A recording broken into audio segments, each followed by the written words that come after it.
Hey, welcome back to another episode of Narc Talk, a production of ANOA, Arizona Narcotic Officers Association. I'm Phil Hawk with Matt Shay.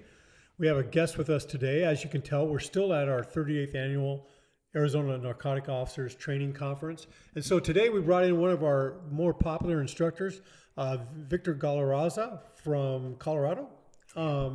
He teaches several topics.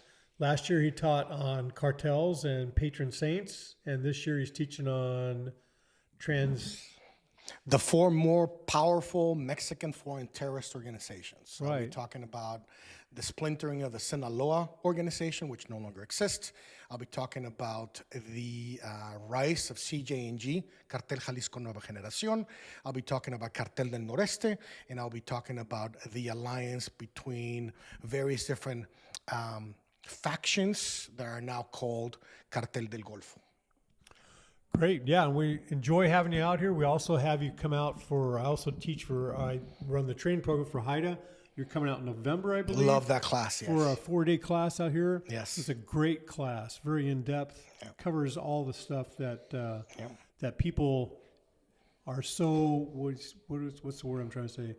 So confused, they got it mixed up, whatever the patron saints are or whatever else. And it's amazing to see how that is just sectionalized into different products of not only like, Jesus Malverde, but the patron saint for human trafficking and all that stuff. Well, I'll bring with me to a normal class over 1,500 items in this collection. You've seen him. You definitely have seen him. Yeah. And there's a lot of confusion when it comes with that subject. Because we got to remember, we live in the greatest country in the world, right? Right. And we have something that's called freedom of religion. And so mistakenly, law enforcement officers have been taught for many years, yes, it's cartel if you find a quote-unquote narco patron saint. And that is not true whatsoever. At all. There's even case law at this point in time, federal case law and Arizona case law, in which protects the right of someone to worship whatever they want. If I want to worship a bottle of water, I worship a bottle of water, and I am completely cleared of any wrongdoing. So if somebody's praying, and I'm not using the word worship, praying to La Santa Muerte for a specific reason, they have the total right, and we as law enforcement officers cannot utilize that as a quote-unquote indicator of criminal activity. So that's just one of the subjects that I teach. Yes, no, and it's very, very in-depth and very cool. And I know when you do your class, like you said, you have 1,500 Yeah, items. I lost count at 1,500. Yeah, I know you show up a day ahead of time to set it all up, and then it takes another day when you're all done to package it all up. It's amazing, just the amount of visual show and tell items, whatever you want to call it. We're cops, we're visual. And it's great for people to actually see it, touch it, see what it's like, and go from there. And I don't know if you have any questions, Oh, Matt? yeah, no, totally. So first of all, I think probably most of the people that tune in, if they don't know who Vic is, immediately they're going to jump to it's just like Sicaria. This is the guy that's in the jet plane. But Vic, that's not the case. At one point you were a copper, right? So give us a little background. What was your background? I'm sorry, that got you to where you're at now, that you're able to teach all this good stuff. Well, the first thing I'll mention is that I am an immigrant myself. I am a naturalized United States citizen. And the best decision I've ever done in life was to become a U.S. citizen by choice. Wow. And I pray to God that I was able to do that, and I'm lucky every single day. And my way of giving back to the country that have welcomed me with open arms was to become a police officer after I surrendered what was my diplomatic status. I arrived in the United States as a Mexican diplomat. Okay. While I was bearing a G1 and A1 diplomatic status, which are the highest ones you can, I was a peon. But during that time, I had the access to train with the Mexican Navy, the Mexican Presidential Security Service. I was able to train with the Mexican Army. And that kind of got me into kind of like the flavor of the whole thing. My family was in law enforcement for a very long time. My grandfather was the creator of a law enforcement agency in Mexico City. Wow. He suffered under the hands of the Mexican organizations. My stepdad was a huge government official. He suffered 3 different life attempts against his life. In one of them, my mom, my brother, and I were present. And so that kind of got me into the war against these criminal groups. Eventually arrived in the United States, eventually surrendered my diplomatic status, became a business owner in Durango, Colorado, where I created a very successful bar and nightclub. Eventually sold that to the ex-wife. You know, when you have a successful business, it costs you deeply, so it did. And right there, I got to meet it was the husband of the manager of one of the local restaurants next to us, and he was the undersheriff for Montezuma County in Colorado. He kind of knew my background. And like, hey, Victor, we've never had any real damage against the Mexican groups. And he called them Mexican cartels. I've gotten away from that completely. From the Mexican cartels that use 491-160 as a secondary route of drug trafficking that comes directly from Albuquerque and Phoenix and filters all the way to Denver. Sure. And so I'm like, okay, I'm like, would you like to come in? You know, we know you're going to the academy. Would you like to come in and start hitting the highway as a criminal addiction officer? And I said, I'm not quite sure what that means, right. But sure, I'll give it a try. And I go straight into patrol and I start hitting the highways. And eventually I got so lucky that my first sheriff called that highway Galarza's Highway. Because all I did was that. Back and forth, just sitting in the highway, looking for those indicators. I've gotten away from saying that, but I'm looking for those behaviors, and I would get a traffic stop going, and I got lucky, and I got lucky, and I got lucky, and you're in a marked car and uniform. Oh yeah. Yep. And all of a sudden, people started wondering, how is this cop in the middle of nowhere? Because my God, you go down to the reservation, by the reservation line in the Four Corners, you don't even have radio access, let alone computers and LPRs and all this crap that people are using nowadays. And when people would ask me, what are you looking for when you're getting all this dope from? At that point in time, it was the old Sinaloa cartel and the Zetas cartel. That's the ones that are targeted the most. How you doing this? And I'm like, I'm looking for the behaviors, and I'm looking for narcocultura, the subcriminal culture that emanates from Mexico from these groups. And that's how I was able to identify and get all this dope. And eventually people asking me, can you teach? Can you teach? Can you teach? And all of a sudden, boom, this just blew up. Yeah, perfect. So, and you talked about earlier how you said two things. One, you first said that we teach that when someone is worshiping a variety of the different saints or whatever else, that you can't use those as indicators, but you can say in your report that, hey, listen, I've had training from various experts, and I've learned that part of the culture, this and 20 other things that I noticed are part of that culture and whatever else. So it started drawing my attention to that type of a thing. And in our case, what we see a lot of times is we'll see perhaps a large statue of Jesus Marverdi inside a house where we're in for a search warrant, and they've got a ton of cash underneath there, and then they've got some other indicators of narcotics around it. We'll note that in our report, but at no point do we use that as our probable cause, right? Observing those kind of things. You talk about how you were lucky, but really you're relying on your training and your experience in Mexico and whatever else. And so that added to it. And so luck certainly might have been a part because you pulled over the right cars and stuff like that. But it really came down to, Vic, you knew your stuff, right? And so because of that, you were able to build on that. And that's what ANOA is all about, is for people that have some experience to pass that experience on to other people so that they can use it to enhance their own activity as a law enforcement officer and be able to do it appropriately, positively, and then learn stuff that we're supposed to put and not put in reports.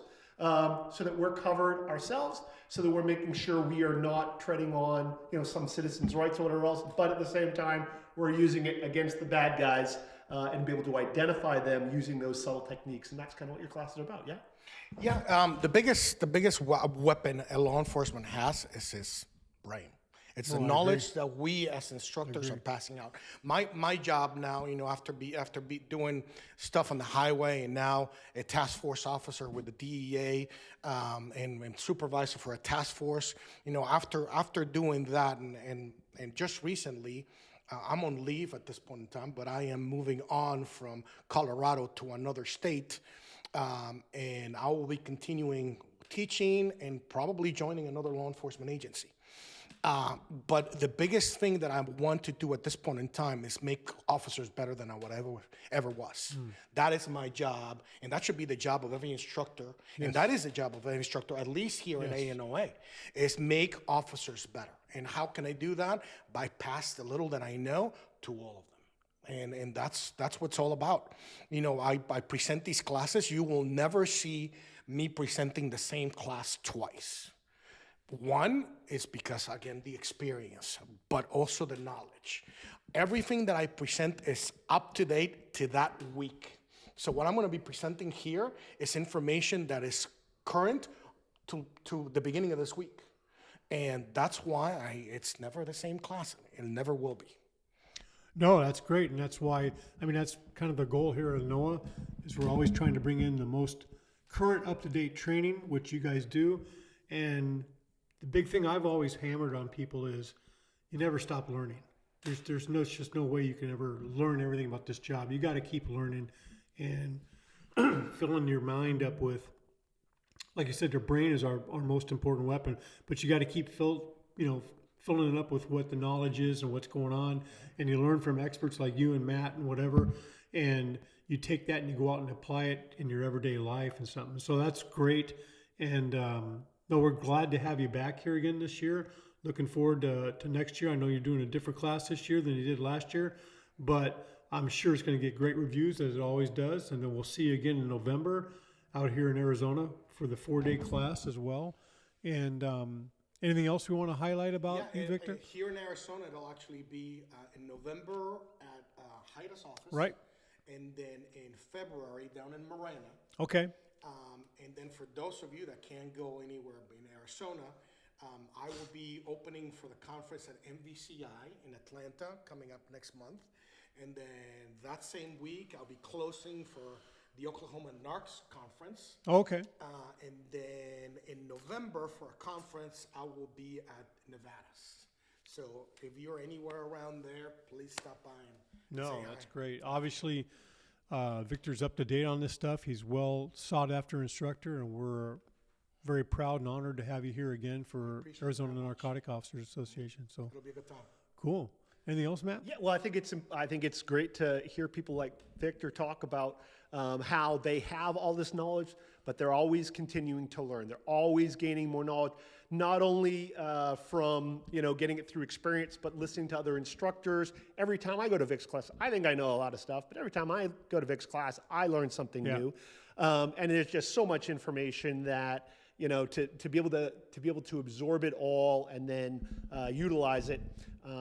Each time I come back, I find something new. But then I try and get that information, further strengthen it for myself, and then I can pass that on. Because each time we do that as instructors, and we here at ANOA, we try and encourage every officer to work towards instructing something, even at a low level, teaching your peers, teaching the next group, the next generation of officers what you've learned, and to instill in them to continue to learn and teach the next group. Because not only when we teach, we strengthen our own sword, right?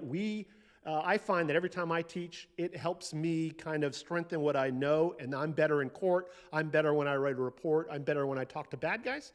But then I can pass on the next person, and that's how we strengthen here at ANOA, how we strengthen the next generation of officers. And Vic is tip of the spear, if you will. No, it's like continuing the legacy. We're passing it on. We think it's really important, the classes that Victor puts on for you guys, and one of them is coming up here in Arizona, November 3rd through the 6th, I believe, at the Arizona Hyda Training Center, Understanding Mexican Drug Cartels. Is that the class? Understanding the Mexican cartels and narcocultura, narcoculture. And tell us real brief about what that 4-day class covers. Well, how about if we do this? How about if we talk a little bit about the class that people are going to miss if they're not here? Okay. How's that? Does that sound better? That's it. So, my class is all about being as current as you can, like I mentioned before, up to the week. And so, what are the risks and what are the things that we're seeing coming into Arizona at this point in time? Right? We're in Arizona, and not only that, Arizona is the primal point of all the narcotics coming into the United States, especially when we're talking about fentanyl, right? At this point in time, fentanyl is crossing over to the United States, all the way to Canada through Arizona. And here's one that just happened to us. We just concluded a 6-month infiltration into a group that I'll mention this group here in a second, in which for the very first time, according to the DEA lab, we found in every single one of these M30s, 3030s, blues, we found the combination of carfentanyl, fentanyl, and heroin. For the very first time, it was just put out on social media by the DEA on one pill. Wow. So we ordered up 51,000 pills and 151 pounds of meth. The meth came out to be 100% pure, plus or minus 7. So just by those numbers, we know that we're dealing directly with a transnational criminal group. Yep. Again, I have gotten away from saying cartel. I hate that word.